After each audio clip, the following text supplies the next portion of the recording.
क्षण असा येतो की ज्या क्षणाला निरोप हा द्यावाच लागतो. त्या झाडाला म्हणा, त्या घरट्याला म्हणा, त्या पक्ष्यांना म्हणा, सगळ्यांना निरोप द्यावा लागतो.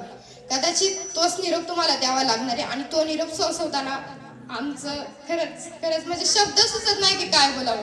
खरं म्हणलं ना तर घरट्याला सोडताना पक्षालाही रडू येतं, घरट्याला सोडताना पक्षालाही रडू येतं. कारण ज्या फांदीवरती वाढलोय त्याला सोडतानाही मन भरून येतं.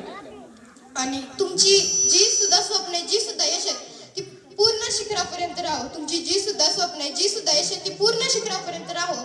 पण या लहान भावंडाची आठवण ही कायम काळजात राहो हेच सदैव वाटतं. आणि तुम्ही आता जी 10वीची बोर्ड परीक्षा देताय ते तुमचं यश जे तुम्हाला आता भेटेल कदाचित, आणि खरं म्हटलं तर आम्हाला तर काय गॅरंटी, कुणाला असू नसो, आम्हाला पूर्ण गॅरंटी की तुम्ही तुमचं यश नक्कीच मिळवणार का. आणि मी तुम्हाला 10वीच्या बोर्डासाठी ना सर्वांकडून, इथं मान्यवर जेवढे ग्रामस्थ मंडळी सर्वांकडून, मुख्याध्यापकाकडून, शिक्षकांकडून खूप खूप मनापासून शुभेच्छा देते. धन्यवाद.